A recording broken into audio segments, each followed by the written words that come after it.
টিনের ছাদ দিয়ে দিই তাহলে জল করতো না।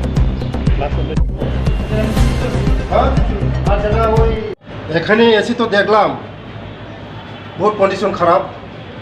আমার সঙ্গে চেয়ারম্যান সাহেব আছে এবং আমি অফিসারদেরকে বলবো যে এক সপ্তাহের মধ্যেই যেমন এই যে নোংরাগুলি আছে এটা ক্লিন করার জন্য, যদি না হয় আমরা যা যা হবে এটা সব লিগেলি হবে।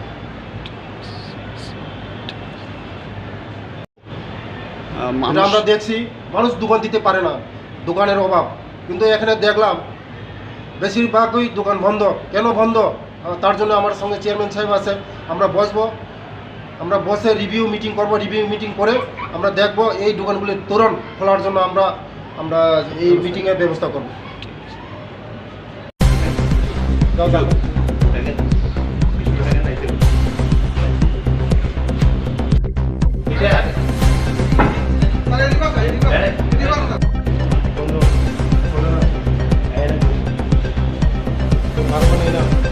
কি করতেছেন?